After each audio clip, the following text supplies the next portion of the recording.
Good morning, good afternoon, good evening, Fabulites. I'm reporting to you live again from the Charles H. Wright Museum of African American History in Detroit, Michigan. And I looked up like a week ago, I'm like, it ain't been no events at the Wright Museum. And it's been like a shutdown. I don't know if that's leading up to, this is the week of the 67 rebellion. So there's been a year of programming that started in June of 2016 leading up to this. So there'll be a bunch of things going on. But the event today was on stress and police killing blacks in Detroit. For those of us who didn't know, S.T.R.E.S.S is an acronym for police force. And STRESS stood for keep our streets clean, to keep us safe. I'll see if it's in my notes, but it was something that sounded very innocuous but wasn't. So the event opened with, and I had heard part of the story before, but a member of our community kind of shared his experience of being a 12-year-old who had been accepted into Exeter. I'm not sure if he's talking about the Exeter boarding school on the East Coast. Isn't there a fancy boarding school called Exeter on the East Coast? He was on the street with his 22-year-old brother, and he saw some white hippies in a car in his neighborhood. They were walking down the street, and they saw the hippies, and he was kind of confused because he hadn't really, that just didn't seem to fit in with what he normally saw in his neighborhood. And so then he saw the hippies pull a gun, and his brother told him to run, and he ran. And he ran, and he was hiding. You know, he was running. As he looked back, he was being chased still. And so he hid in a little cubbyway in an alley or something like that.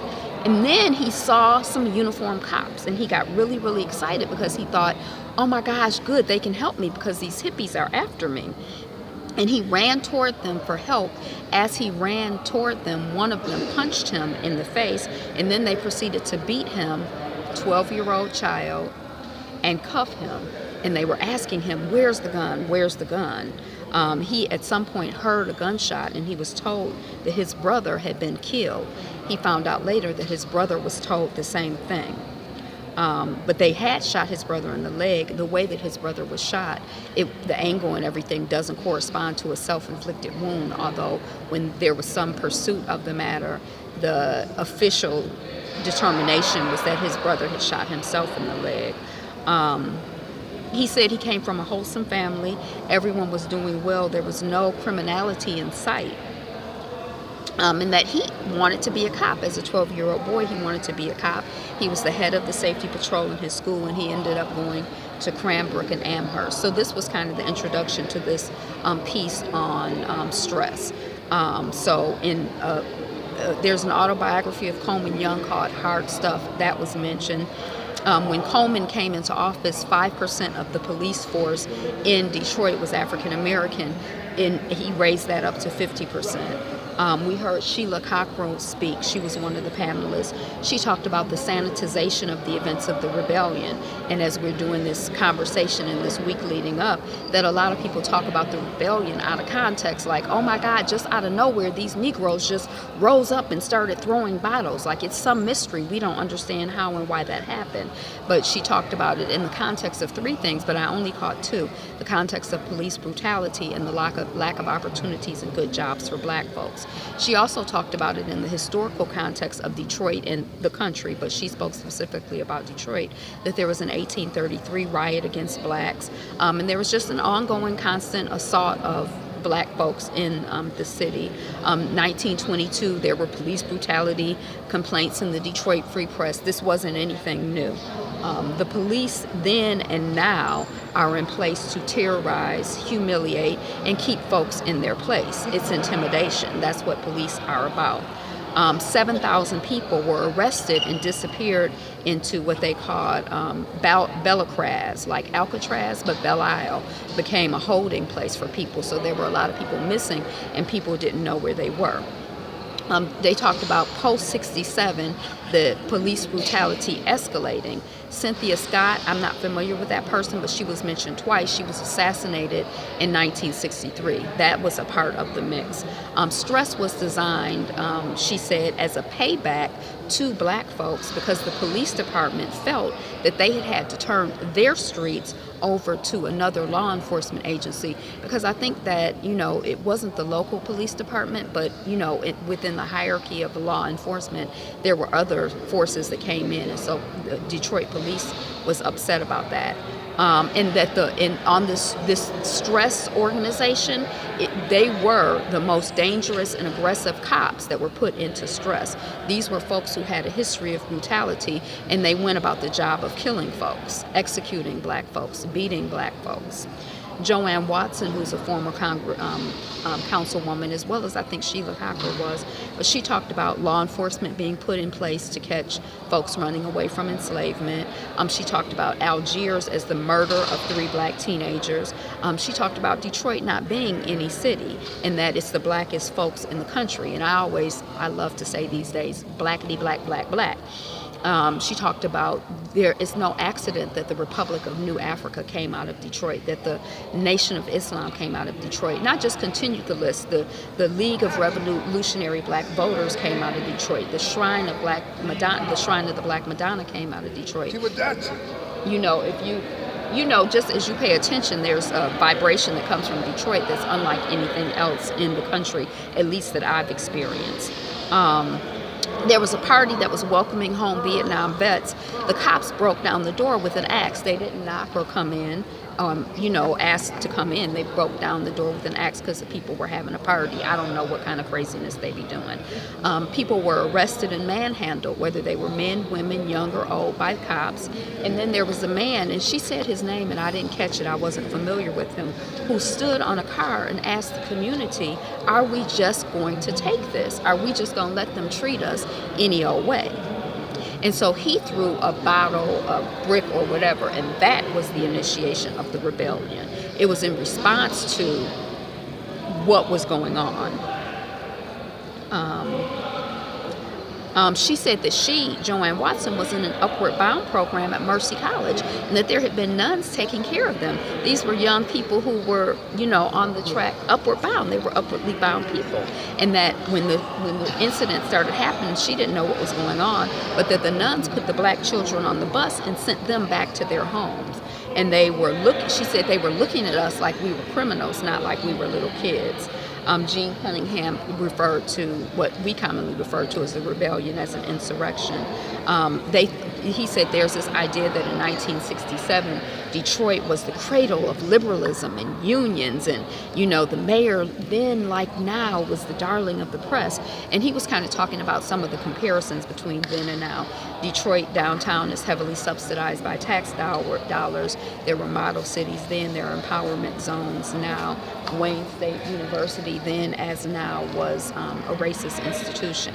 They talked about the moderator Rochelle Riley arrives, and we get a listing of her accolades. But she is the co-chair of the National Association of Black Journalists. She mentioned the book Reading The Fire last time.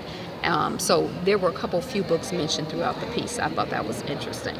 Cockrell again talked about the whitewashing of citizens complaints and major incidents between '67 and the founding of S.T.R.E.S S. There was the Republic of New Africa incident at New Bethel, and also something having to do with Ken Cockrell. Watson spoke about the S.T.R.E.S reaction of white terror,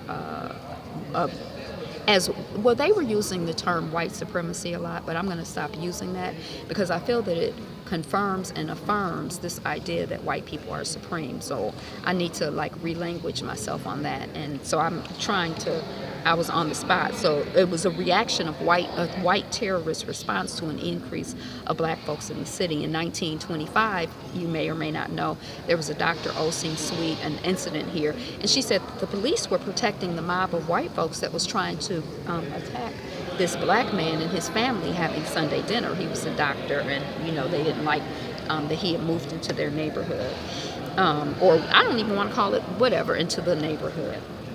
Ken Cockrell, they said, was a finely tuned legal mind, deeply rooted, social conscious. The police are not here to protect the people. The police are here to protect the property of the rich and powerful. And that just made me think about the fact that we were once property. And so when you think about the police forces in combination in response to the runawayment of enslaved black folks, and I was like, yep, that's true. Okay, we talked about the role of media in 67 and also in 67 through 77. The woman said, we don't own the media. The best we can do is march and shout from a street corner. I actually disagree with that. And I didn't find that to be very empowering. I think that we need to rethink about the power that we do have and the ways in which we can communicate with one another. But they talked about the press block out of what was going on in Detroit. None of the Detroit papers were covering it. Windsor, which is our Canadian city across the river, broke the city by saying something is going on in Detroit. And there were grassroots papers. People responded to what the woman said.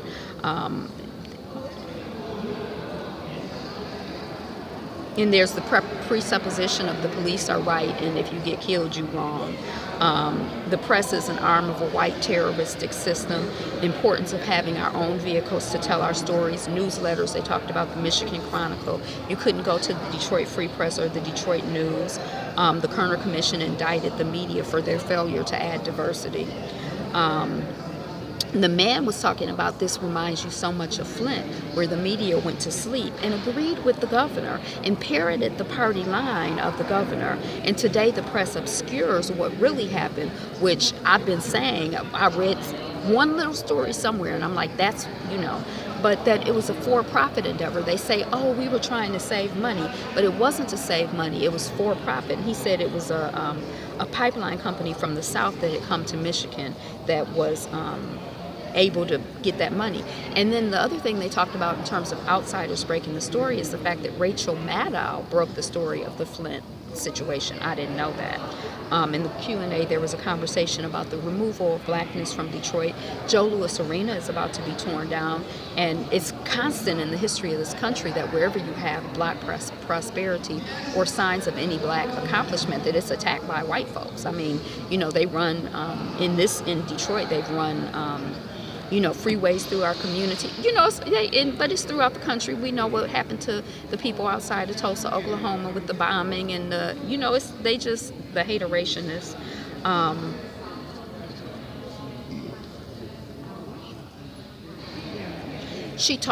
Watson talked about the apartheid color emergency management and the fact that really we still do not have control of the city, that people who are making decisions for us are not elected, are not accountable, and do not live in the city, basically. And, kind of talked about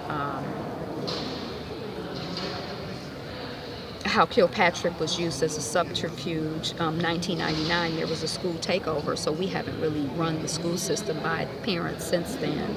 The water department is $1 billion asset, so how is the city bankrupt? And later on, people talked about the fact that since the takeover of the city, we no longer own our water department, and we also no longer own Belle Isle. So there's been part of a land grab and a taking of things from black folks. Sheila Cockrell talked about a book by Joe Darden called Race and Uneven Development. She talked about this when she was on city council, how the city was running out of cash. Someone else mentioned a book, a 1970 book by William Scott III called Hurt Baby Hurt. And there was also a conversation about this moving around of police officers it used to be in Detroit from one precinct to another precinct. So if they had a problem in this precinct, like they kill somebody, people get upset. Oh, he's fired, but he was moved to another precinct. And now we have this thing where, oh, we're upset because he did this thing in Milwaukee, and we're upset. And then he gets moved from Milwaukee to Detroit. So, they just move them around urban departments from city to city. We now have an elected police commission in Detroit. That was mentioned. I didn't know that. It's an 80% black city.